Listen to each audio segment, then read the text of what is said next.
Welcome to Rebelling, a podcast for neurodivergent adults who know life's not all about being normal. It's about being human. On this podcast, we'll explore what it would be like to live in more neurodivergent affirming ways, how to recognize ourselves more and more in the world around us, and feel like we make sense. This is our place to talk, research, imagine, and create a world that includes us. Make sure you subscribe so you can be part of it all. I'm your host, Amy Not Parrish. Let's stop playing it cool. It's time to start rebelling.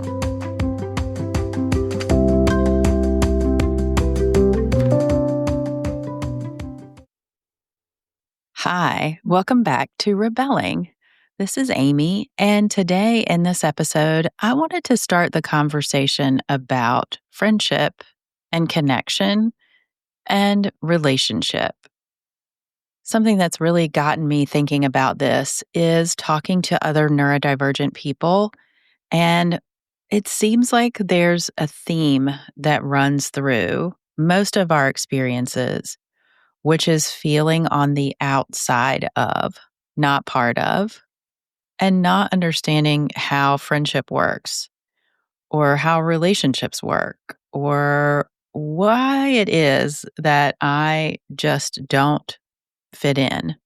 And I was thinking about something my mom said to me when I was on the phone with her a few days ago was that she was realizing that her mom didn't really know what she was doing. And that made her realize that she also really didn't know what she was doing. And that made me realize that, I also didn't know what I was doing.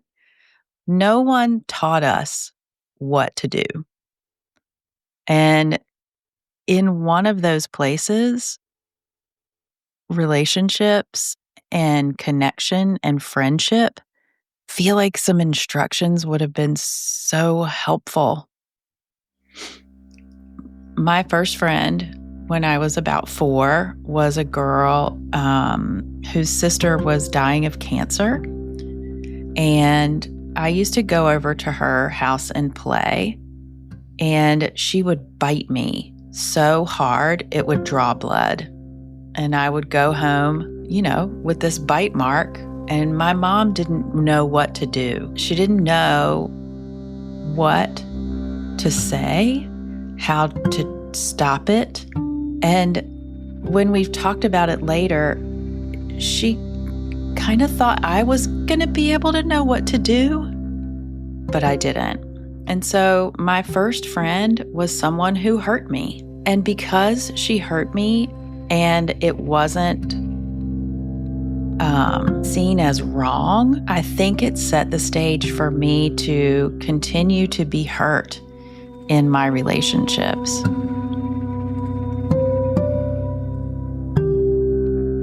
It's interesting. This is harder for me to talk about than I thought it was going to be.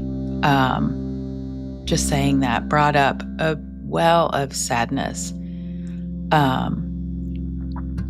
Because I can imagine myself at 4, a little, neurodivergent kid in the world who really needed just basic instructions. But it was already assumed that I knew what I was doing when I was 4 years old, which is just like, part of that is being parented by, a mom who is probably also multiply neurodivergent, and just not understanding the social rules and ways of handling things. But it seemed like one of the ways of handling things was just brushing things under the rug. And that we just ignored, we just ignore this. Don't make a big deal out of it. Just, put it away. And so we moved from that place to, we moved from Salem, Virginia, over to Roanoke, Virginia. And that's where I found my first best friend. And She and I got along so great. We laughed, we giggled, we were silly. It was amazing. But also, I wasn't right next door. I was up the street. And when a girl our age moved in next door to her, I felt forgotten. And I didn't understand that just because there was another person, that didn't mean that I wasn't her friend anymore. But that's what I thought. I thought that, when I was 5, that you could only have one best friend. And if there was another person, then that meant I was out. And then the kids that I played with that lived up the street next to me, another one of them was a boy who hurt me. He would pinch me. And once he put one of those wooden peg hammer toys on my head and was pounding the pegs into the thing on my head. And I just didn't know what to do. So I think I just was completely dissociated and not even there. And then would go home crying. And my mom just was sort of like, why do you let him do that to you? And I didn't know I could say stop. I didn't understand how friendship worked. And I read, I've read books all my life and reading in books. I remember reading B is for Betsy. And, if you're sweet and kind, that means you're a good friend. Or in something like My Friend Flicka, which was one of my favorite books, where, the boy is friends with a horse and they just have this unspoken, wondrous relationship. And that's what I wanted with another person. But I couldn't seem to figure out how to make that happen. And friendship on TV, watching The Facts of Life or The Brady Bunch or Little House on the Prairie, shit happened, but it all worked out in the end, and everybody kind of understood how to resolve things in ways that I couldn't figure it out. I didn't understand why when I went to school, someone was nice to me one day, and then I was not okay the next day. Someone was my friend on Tuesday, and then on Wednesday when I got to school and would be like, hello, here we are again. And they would be like, go away. I don't know you. Wait, what? What happened? I am confused. It's hard to know if that happened because I was me or because I just didn't understand the rules of normal friendship. I couldn't get the subtext. And so we moved again to Danville, Virginia, and there were there were no really kids in the neighborhood for me to play with except a couple boys who were younger than me. One of them used to beat the shit out of me. He would pull my hair so hard I couldn't breathe. But I just kept going over to play because I wanted so much to have a friend and be part of something. But I just didn't know how to do it in a way that made sense. That didn't get me hurt. And at school, it was kind of the same. It was kind of the same thing. I didn't know how to fit in. I didn't know how to kind of crack the code of what it seemed like everybody else understood, and I didn't. And so then as we head into, puberty, I thought, oh, great. There are things you can do to be grown up. I can drink, I can smoke, and that's going to make me fit in. I wanted glasses and braces so bad because when people came to school with those things, they got noticed.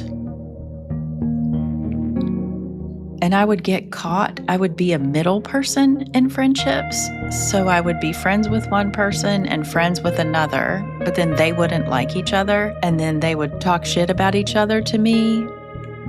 But then it would turn on me, and then I would be the person causing the problem.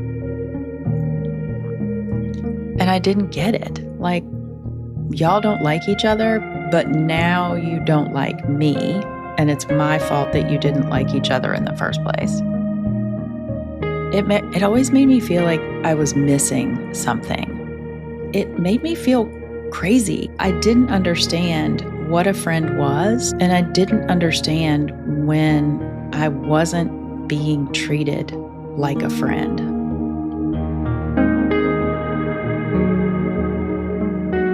And by trying to do the things that were seen as, I grew up in the 70s and 80s, so the things that were seen as, good friendship qualities: be nice, don't create conflict, try to be popular, try to fit in. When I'm watching The Facts of Life and I'm seeing the four main characters, there's Natalie and Tootie and Joe and Blair was the beautiful one, the rich one, and she was the one that you could just tell everybody that was who you were supposed to want to be from the way that I saw it. And I knew I wasn't her. And thinking, even now, just like thinking about that show and thinking about the people who were actually the good friends and good examples of being a good friend on that show, it wasn't Blair. Like, she was kind of the worst. But that was who was seen as the best. Or reading something like, "Are you there, God? It's me, Margaret." And here's this girl that I identify with, awkward and like not understanding things. And then the popular girl, Nancy Wheeler, that was, so advanced and but lied about getting her period, but that was just okay. The storyline kind of became, um,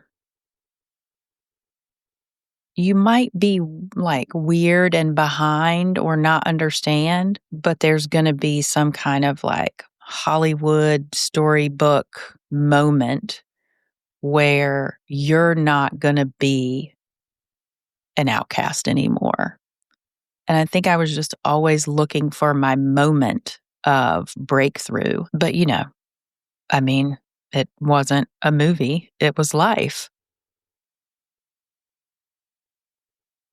And what I really wanted from friendship was to have someone who thought like me and felt like me. And as I got into my teenage years, and I wasn't ready to be dating and drinking and smoking and all of these things that I just rushed myself into in the name of connecting with other people in ways that, were socially acceptable, that looked like what I was supposed to be doing, that seemed like what I was supposed to be doing. So drinking, having sex, smoking.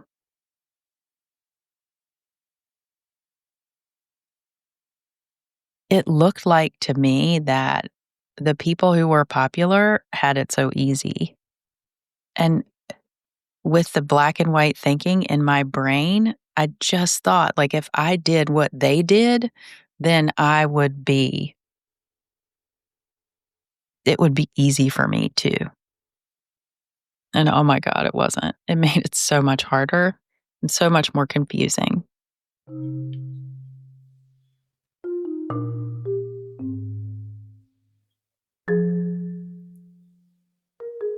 Typical friendship is so,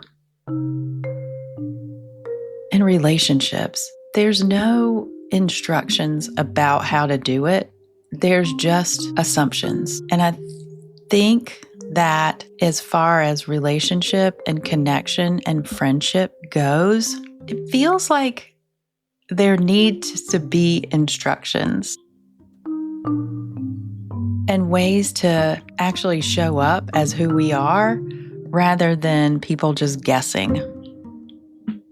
And like, if you're a good friend, then you know me. But we don't really get to know each other. And so one of the ways I think about changing the way that we do relationship, friendship, and connection is by talking about how to do it. It's like traditionally you have to show up like you know what you're doing.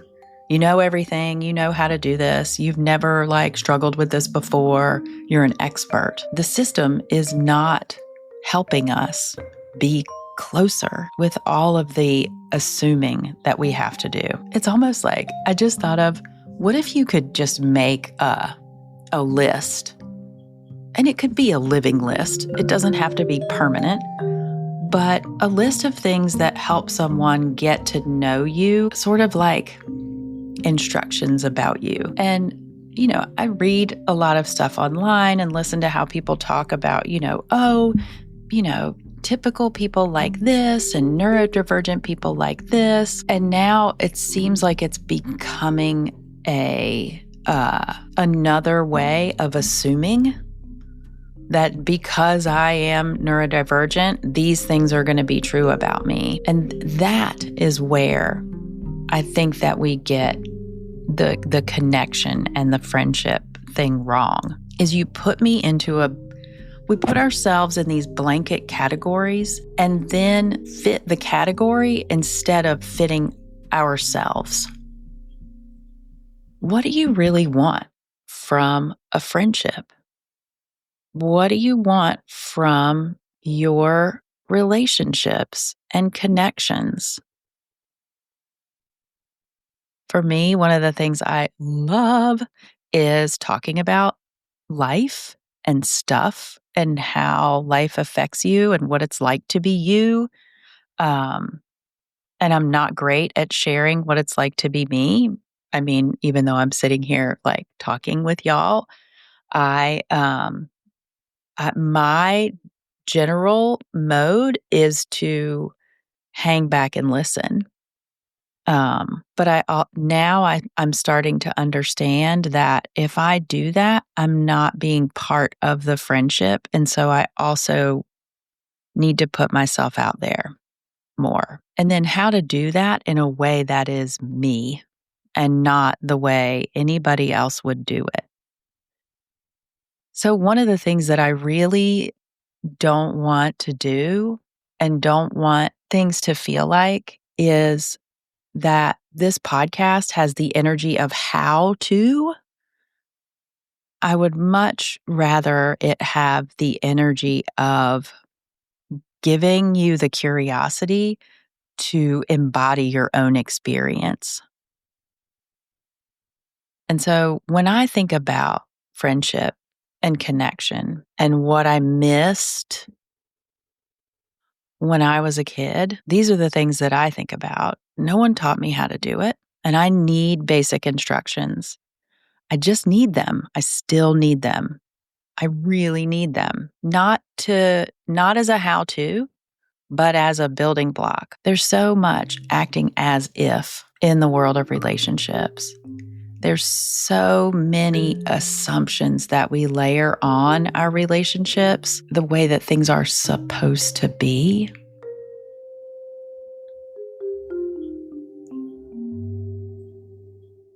And by taking that apart, and by taking the time to think about what's happening, who I am, what I need in this moment, and not just defaulting to things, but considering them.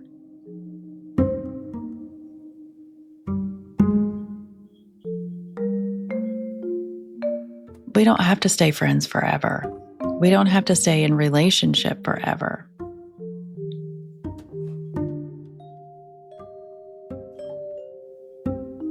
how do norms like that keep us so guarded in our connections and in our lives? How can we do friendship in a way that is a relationship? Friendship that is known and warm and also reliable, dependable, honest. I'm just learning to explain to my friends that what looks like care doesn't feel like care to me. And I'm also trying to teach myself how to be a friend and the things that I don't know about relationships, how to be cared for.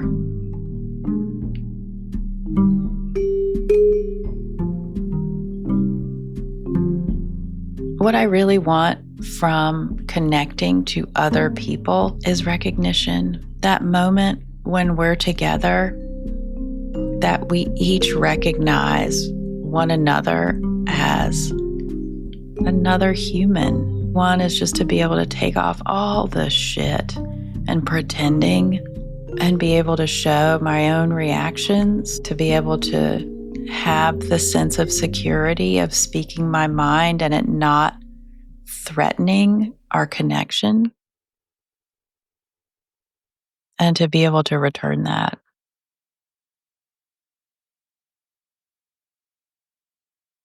I think in talking through this, what I'm realizing is we learn to be in connection with other people in groups of children who don't know what the fuck they're doing. And because we live separately, we don't have community around us as example. We have teachers and parents and other kids. We don't have society in our daily lives, watching interactions between younger and older. And it feels like that is what's missing. To be in a place where you see relationships unfold in real time in day-to-day life. And I thought when I started talking about this, it was going to be about being able to take space when you need it and being able to not worry if someone doesn't come around for a little bit. That's okay. And having limits on the time you spend together. And I don't know, all the stuff that neurodivergent people need. The ways that we've decided that, oh, these are the assumed ways that neurodivergent people need to be friends. But I think the way that we neuroqueer friendship and connection and relationship is by actually being in relationship with our communities and the world. That it is not only being able to have time alone when you need it, but it is really getting into the vibe of life, which isn't the same as being social. It's being able to be in the world in a way that invites you in, but doesn't invade you. And so when I think about what it's like to be a person who isn't following some invisible rules, but who is part of the world, what if there's not all these invisible rules? What if it's not about that? What if it's not about these how-to determinations of what's okay and what's not okay, but it's actually a lived experience. It's embodied. So it doesn't have to be a performance. It doesn't have to be a playbook. It's living. It's being alive and in your life. And so what I think about for myself as I look back on my life and my friendships and relationships and connections is how the places that it goes well is where I listen to myself and try things. And so what I want isn't a hack or a 10 ways to be a neurodivergent friend or 7 ways to neuroqueer friendship or whatever. What I want is to actually have the experience of living. And what I really want is to have that experience with y'all. And so I think what I would leave you with is, how do we consider connection and relationship? What do you like? What makes you feel good? What do you wish people knew about you? What do you want to know about other people? What's your favorite? One of mine is when somebody else makes the food. Oh, I love to be fed. One of my least favorite things is when people are like doting on me. I don't like it. What are those things for you? What makes you feel connected?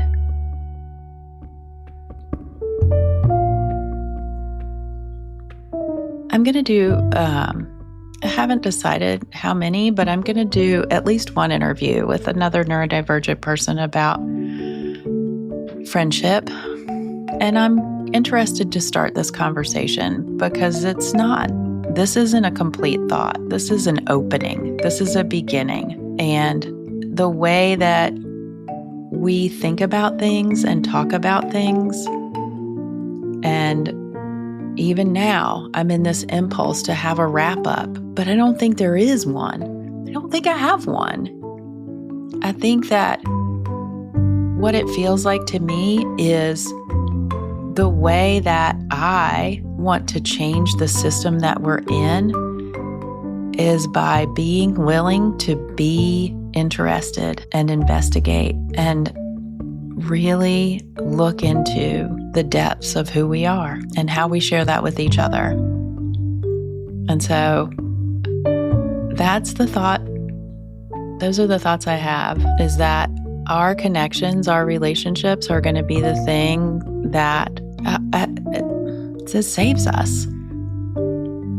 And if we get outside of this system that we're in and go back into the system of our humanity, what does that do to our sense of friendship, connection, relationship? And let's keep talking about it. Thank you so much for listening. I'm really glad you're here. I'm glad I'm here.